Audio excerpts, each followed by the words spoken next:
Hello, thanks for joining us. Graham Wallace here, Blue Jays beat writer at Belly Up Sports. I'm joined today by Peter Van Seventer. He's a fellow writer here at Belly Up Sports. Thanks for joining me, Peter. Yeah, no, thanks for having me, Graham. I'm very excited to talk about the Home Run Derby today. Yeah, it's going to be a lot of fun. Peter wrote a really fun article a couple weeks ago about the Euro 2020. I had the pleasure of editing it, I believe.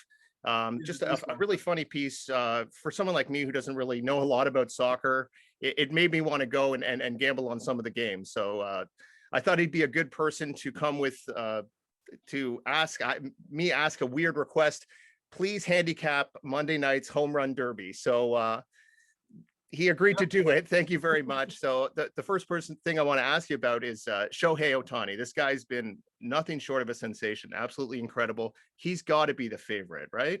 Yeah, so I looked at the odds and he was like plus 225. So he's a big favorite by a lot. I mean, it makes sense though. Like he's literally been a modern day Babe Ruth, as people say, all over media. I think he has 32 home runs. He's pitching like two at the same time.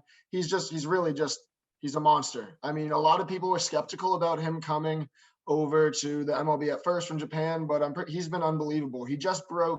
I saw he broke the Japanese home run record for a player in the MLB set by Yep. Hideki Matsui. I mean, he's been unreal. 32 home runs at the All-Star break. I don't know why it wouldn't continue. Like it seems like he is the obvious favorite. Yeah, I think you'd be a fool to say anything otherwise. The guy he's got to go through or kind of take the crown from is Pete Alonso. He won in 2019, even though everyone remembers Vladimir Guerrero just going crazy and hitting over 100 home runs in that derby. Alonso did win it fair and square. He hasn't been able to recapture that kind of magical 2019 season he had. He said he set a rookie record for home runs, 53 bombs. He's got, I believe, 16 this season, but he's a showman. He's got some pride. He wants to defend his crown. What kind of chances do you think he has to maybe lift that title again Monday So night? I'm pretty sure he was either at plus 450 or plus 550. I forget. But honestly, I really liked Pete Alonso because I was reading up on him. Obviously, I know he's the reigning champion because there was no home run derby last year. 2019, he beat Vlad Guerrero. But one thing I really like to see, I saw him talk about just the altitude in Colorado and whatnot. And he mentioned how he liked to spend his summers in Colorado and how he thinks he's going to do very well at Coors Field. And one thing he said, it's always an not the exact quote, but he said around the words of, "It's always an honor to be chosen for the home run derby. Like if I can get chosen for this, I'm going to do it. I love doing it. It was a blast." Which honestly is what you like to see. There's some guys out there that are kind of one and done in the home run derby, but it seems like Alonso genuinely likes the competition. He embraces it, and I don't see why he would. Yeah, I don't see why he wouldn't be one of the top dogs in this competition. Yeah, I could definitely see him at least getting to the finals. I think that's what a lot of people want to see him and Shohei kind of in a showdown, if you will, for all the marbles. Now, a guy who has spent a lot of his summers recently in Colorado is Trevor Story. He's the hometown favorite. He hasn't had a great power season. I think he's only got 11 or 12 home runs, but he definitely knows the altitude well. He knows the stadium well, and those fans are going to be going crazy for him. Do you give him much of a chance to even get out of his first round matchup? I believe he's up against Joey Gallo. Maybe get all the way to the finals. What do you think? So I really honestly I saw the stats for Gallo and I know he's one of the favorites in this. Like he's the second favorite, I believe. But I really believe that one of the top dogs is going to get upset early between him and Shohei Ohtani. And I don't think it's going to be Ohtani. So I really like Trevor Story as the 7 seed versus Joey Gallo. Because as you said, he's used to this stadium. He plays here. He's a two-time Silver Slugger. Like Yep. this is his hometown. This is his home crowd. I think that he's going to embrace it. I think the fans are going to be with him. And I think that the value at plus 850 for him to win the whole thing makes a lot of sense given the fact that it's his home stadium. I mean, he Yep. hasn't been hitting the ball great this year, but again, like anything can happen at the home run derby. And having that home field advantage, I think, is just something that will really prove to help him out. Yeah, he definitely has a chance. Now, I think Gallo is an interesting guy because I don't know if he's going to win this thing, but I have a feeling he's going to launch one kind of into orbit, maybe possibly over 500 feet. This guy's hit some of the longest home runs in the StatCast era. I don't know if he's going to get out of his first round matchup or how far he's going to advance, but I think he might hit the longest home run on Monday night. We'll have to stay tuned for that. So who's another guy I want to talk about? That would have to be, no one's giving the catcher much of a chance. Salvador Perez. Catchers never won this event.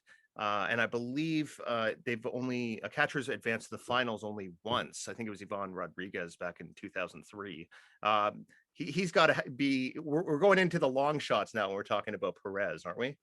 Yeah, I forget his first round matchup exactly. I want to say it was. He's up against Alonso. Oh, okay. So Yeah, yeah, that's kind of where so at first when I was reading about Perez, I don't follow baseball like a lot, but when I was reading about him, I saw 7-time All-Star, like all these like great statistics, everything about him. He seems like he embraces competition. He steps up to the plate when it matters. My personal opinion with him was I just didn't have him beating Alonso. I just think it's a tough first round matchup for him 100%. I think that this is kind of Alonso. I think he kind of got lucky in this first round matchup that will help him out long term. But hey, I mean, I don't want to upset Kansas City fans because maybe Perez, maybe they'll prove me wrong. Like I don't know a lot about these long shots, so maybe Perez is a good value bet. Like as you said, catchers haven't made it to the finals in a little bit, but maybe he's the guy. Maybe he'll change the trend and give them a little bit more respect. yeah. The odds are certainly stacked against Salvador Perez in this matchup on Monday night. The other guy I kind of wanted to touch on a little bit is Trey Mancini. He's the obvious inspirational choice. He's a cancer survivor. He's bounced back to have a great season. He's an easy guy to root for, but he is the 7 seed. I think he might be going up. I think he's going up against Matt Olson in the Yes, first round, if I'm not mistaken. Yes, Who I consider a bit of a dark horse selection. A lot of people aren't talking about him, but he could really launch them as well. What do you think about those couple of guys? So for that matchup, I believe I went with Olson, and I think I kind of just went with it because I forget exactly what I saw for Olson, but it's his first year, I want to say, as a All-Star, and I thought that this would be a good just time for him to just kind of go out there, show what he's all about. But then again, I mean, Mancini again, like you gotta love the odds at plus 1,200, and I guess you really never know. Like if he wins this one matchup, and this matchup, I really think it's a toss-up. He wins that one matchup. Sure. If he only has to win 2 more after that at plus 1,200, the value is just fantastic there. I think I had Olson winning this matchup though.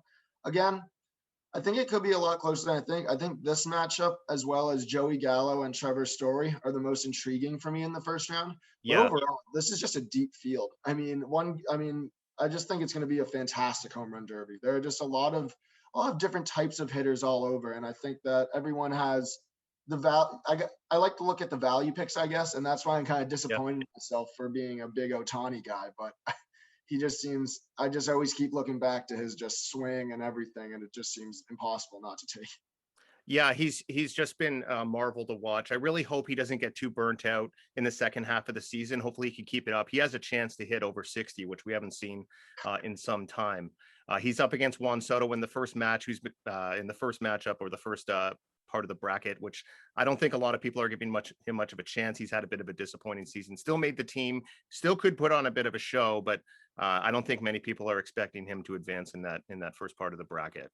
Yeah, I mean, so the thing is with Soto is that I really think he's 22 years old and he's one of the most accomplished players out there. I mean, Yep. he has the batting. I think he won a batting title. He's a World Series winner. Yep. He's All-Star. I mean, he has it all. He has a Silver Slugger. I mean, this isn't like a routine matchup for Ohtani. I don't think it's just going to be a walk in the park because I think Soto, I think he embraces the pressure and I think he knows like, okay, everyone thinks Ohtani's going to win this. Like, if I just upset this guy, and that was one thing in my article I wrote about this. I really believe that the winner of that matchup will be in the final. I think both of them I think Soto has some just like a chip on his shoulder a little bit in the sense that a lot of people, obviously he's so accomplished, but I think he has that chip on his shoulder in this competition that I don't think a lot of people think he's going to win. And I think I saw a lot of people upset that he made the All-Star team over, I'm pretty sure, Bryce Harper. I just think that this could be something where he's like, screw these guys. Like, I'm just going to take this and just run with it and see what happens. And his odds, I believe, were plus 900. So I really liked that at that value. Like, it's just great value. And if he beats Ohtani, I think he's going to be in the championship of the Derby. Okay, there you have it. I mean, Soto hasn't had the kind of season Vladimir Guerrero Jr. or Unfortunately, Ronald Acuna Jr. got hurt, but he was having a really good season. Fernando Tatis Jr. Maybe he doesn't have a junior in his name. Maybe that's why he hasn't taken off like the other guys, but he's still a terrific player in his own right. And he has a chance to really show himself on Monday night. So once again, Peter, thank you so much for joining me on this little video chat. We're going to be including this in some articles that we have coming out later today. So look for those. Why don't you tell the people where they can find you on social media? Yeah, you can find me for my Twitter. It's at Pete Van Seventer, VAN, and then you type out the word 7 and then TER. And I'll have that attached to my article today that comes out about the Home Run Derby. And yeah, I'm very excited for this tomorrow night, Monday night. Can't believe it's already tomorrow, which is great. But yeah, can't wait to watch this Derby. Yeah, it should be a lot of fun. Make sure to check out Peter on all the social media platforms. He's got some great articles, mostly about handicapping and gambling and things like that. They usually make for a real fun read. So thanks again for joining me. I'm going to, we're going to have these articles coming out a little bit later. So please look for that. And stay tuned for more videos. I'll be uploading more videos as the season progresses. So thanks again, and thanks for watching.